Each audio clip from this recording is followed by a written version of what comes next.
शवासन में लेटे हैं। श्वासें आपकी सामान्य हो गई हैं और शरीर आपका ढीला।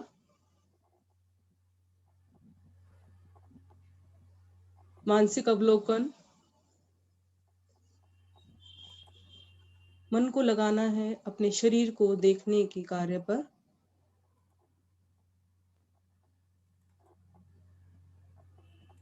पैरों से प्रारंभ करते हुए प्रत्येक अंग को निहारें और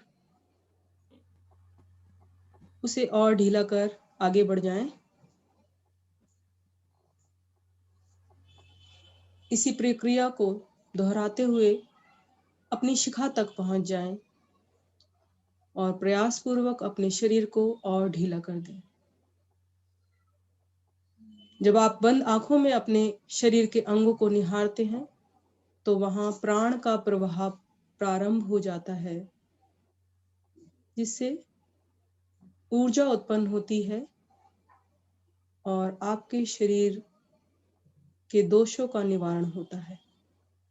इसीलिए प्रत्येक अंग को निहारें और आगे बढ़ जाएं। जैसे कि बात हो रही है पित्त दोष पर। पित्त दोष वात, पित्त और कफ, 3 दोषों में से एक दोष है जिसे हम त्रिदोष के नाम से भी जानते हैं। अब ये त्रिदोष हमारे शरीर में उत्पन्न होते हैं और हमारा शरीर बना है पंच तत्वों से। जैसे कि आपने सुना होगा कि पंच तत्व में हमारा शरीर विलीन हो जाता है जब वहां से प्राण चले जाते हैं। तो 5 तत्व सर्वविदित हैं। मूल तत्व आकाश, वायु, अग्नि, जल और पृथ्वी। इन 5 तत्वों में से ये 3 तत्व बनते हैं वात, पित्त, कफ, जिनका संतुलन हमारे शरीर में बहुत जरूरी है। यदि हमें अपनी काया को निरोगी बनाना है तो ये तीनों सम अवस्था में होने चाहिए। यदि आपका वात बढ़ जाता है तो आपके शरीर में दर्द होने लगता है। जोड़ों के दर्द, रीढ़ का दर्द, गर्दन का दर्द, किसी भी जोड़ में आपके दर्द उत्पन्न हो जाएगा यदि वात रोग बढ़ जाएगा, वात बढ़ जाएगा आपके शरीर में। यदि पित्त बढ़ जाता है तो आपको पाचन संबंधी बीमारियां शुरू हो जाएंगी और यदि कफ बढ़ जाता है तो आपको कफजन्य रोग हो जाएंगे। सर्दी, खांसी, जुकाम, साइनस और अनेक तरह की बीमारियां, सिर दर्द, माइग्रेन, आंखों से संबंधित रोग। तो ये वात, पित्त, कफ बनता कैसे है? जैसे कि मैंने बताया कि पंच तत्वों से बना हुआ हमारा शरीर है, तो आकाश और वायु से मिलकर बनता है वात। उसके बाद अग्नि और जल से मिलकर बनता है पित्त और जल और पृथ्वी से मिलकर बनता है कफ। इसीलिए जब हम योगाभ्यास आपको कराते हैं तो बार बार आपको बोलते हैं कि अपनी 5 उंगलियां मिलाकर रखिए, क्योंकि हमारी 5 उंगलियां 5 तत्वों का प्रतिनिधित्व करती हैं। और जब हम अपनी 5 उंगलियां सदैव प्रत्येक आसन में मिलाकर रखते हैं तो वह अपने आप ही समावस्था में आ जाते हैं। आपको अलग से प्रयास नहीं करना पड़ता। इसीलिए योगाभ्यास के कितने फायदे हैं, कितने लाभ हैं, ये हम आपको गिनकर नहीं बता सकते, किंतु प्रत्येक निर्देश का जब आप पालन करते हैं तो आपको पूर्ण लाभ की प्राप्ति होती है।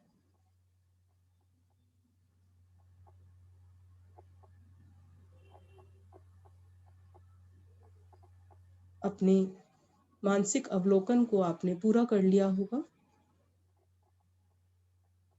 अब अपने शरीर में हल्की सी चेतना लाएं, हाथों की और पैरों की उंगलियों को हिलाएं,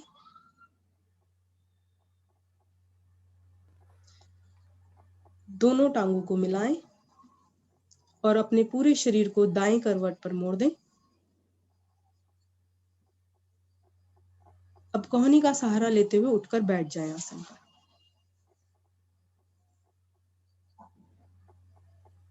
अपने आप को व्यवस्थित करें और स्थिति बनाएं सिंहासन के लिए।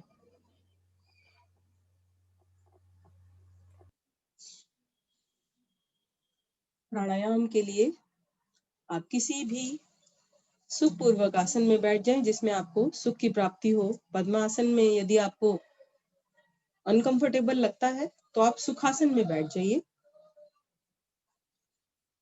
लेते हैं नाड़ी शोधन प्राणायाम का अभ्यास। नाड़ी शोधन प्राणायाम के लिए अपने दाएं हाथ से, राइट हैंड से मुद्रा बनाएंगे। पहली 2 उंगलियों को मोड़कर बाकी की 2 उंगलियों को खड़ा कर इस तरह का सॉकेट नासिका पर ले जाइए। कोहनी आपके वक्ष स्थल से लगी हो।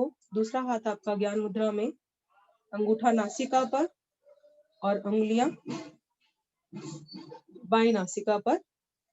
बाई नासिका छिद्र को खोलकर श्वास भरे।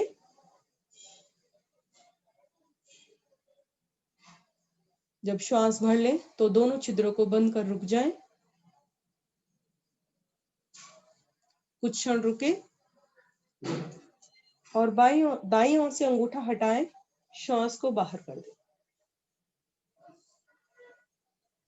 अधिकतम बाहर कीजिए। अब दाईं ओर से ही आपको श्वास भरना है। जहां से आपने श्वास बाहर किया है वहीं से आपको श्वास भरें।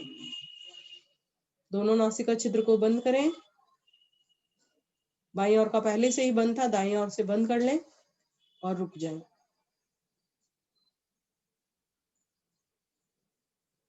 अपनी क्षमता के अनुसार करेंगे। यदि व्याकुलता हो रही है तो बाईं ओर से उंगलियों का स्पर्श हटाएंगे और श्वास को बाहर कर देंगे। एक आवृत्ति हुई नाड़ी शोधन प्राणायाम की। अपनी सुविधा के लिए अब इसे गिनती के साथ आप दोहरा सकते हैं। आपने बाईं ओर से श्वास भरना प्रारंभ किया तो आपने 5 तक की गिनती में श्वास भरा। उसके बाद बाईं ओर से छिद्र को बंद कर लिया।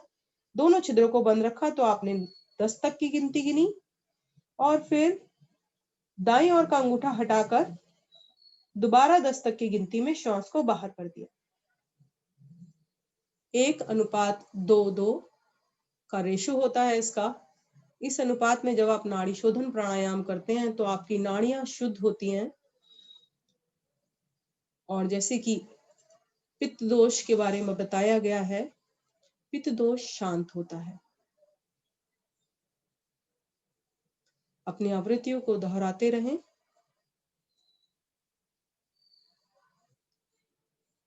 गर्दन आप अपनी सीधी रखेंगे। सहजता के साथ श्वास को भरेंगे। सहज अवस्था में ही आप रुकेंगे और सहजता के साथ श्वास को बाहर कर देंगे। जब आप श्वास संबंधी प्राणायाम कर रहे हैं तो जितना सहज होकर आप करेंगे उतना अधिक आपके मन और मस्तिष्क को शांति मिलेगी और प्रसन्नता का अनुभव होगा। प्राणायाम करते समय यदि आपके आसपास का वातावरण शांत हो तो और भी अच्छा, क्योंकि फिर आप अपना पूरा ध्यान अपने प्राणायाम पर लगा सकते हैं।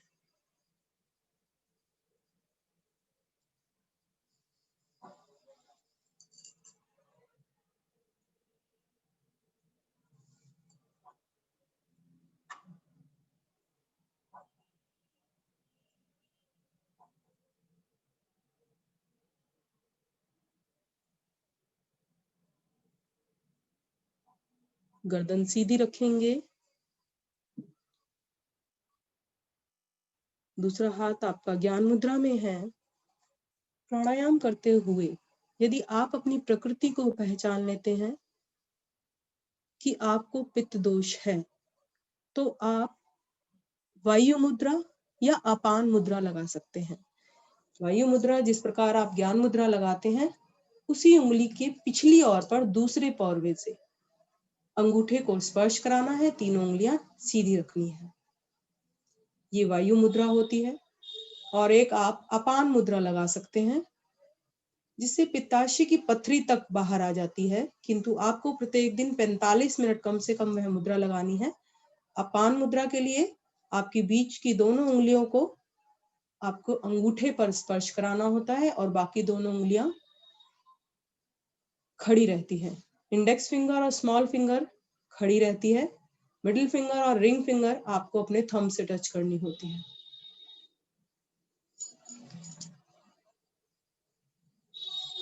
जब बाईं ओर से आपका श्वास बाहर आ रहा हो तो अपनी अपनी आवृत्ति को पूरा कर वापस आ जाएंगे।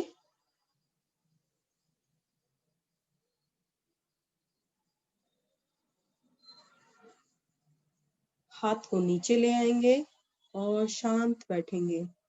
आंखों को बिल्कुल भी नहीं खोलेंगे। नाड़ी शोधन प्राणायाम का प्रभाव महसूस करेंगे अपने मस्तिष्क पर और अपने मन पर।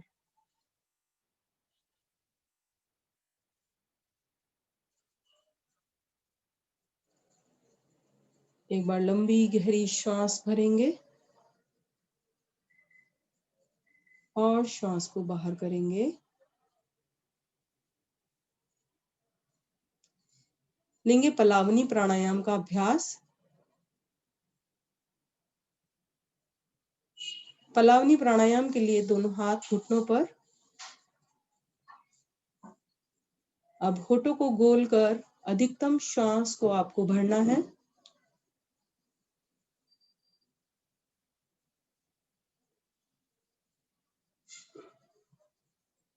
भरकर गर्दन झुका कुछ क्षण रुकना है। वायु को भ्रमण करने देना है।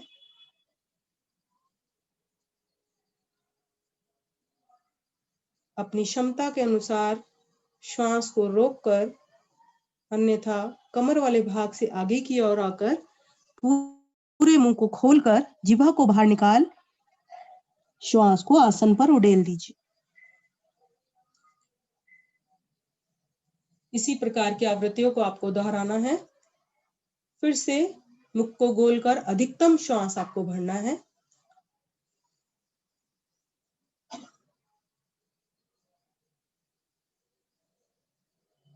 रोकना है। यथाशक्ति रुकने के बाद कमर वाले भाग से आगे आए, मुंह को खोलें, जिह्वा को अधिक से अधिक बाहर निकालें, श्वास को आसन पर उड़ेल दीजिए। दोहराएं एक दो बार और। पलावनी प्राणायाम कुंजल क्रिया का सब्स्टिट्यूट है। जब हम 4 ग्लास पानी पीकर उसका वमन करते हैं कुंजल क्रिया में, उसी प्रकार का लाभ हमें पलावनी प्राणायाम देता है। किंतु मैं अनुभव के आधार पर कह सकती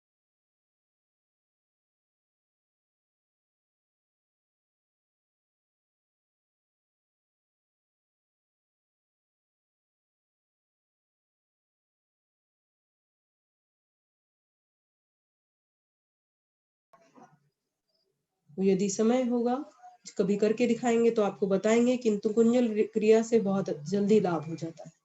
अपने अपनी आवृत्ति को पूरा कर वापस आएंगे। दोनों हाथ ज्ञान मुद्रा में। लंबी गहरी श्वास भरेंगे ध्वनि के उच्चारण के लिए।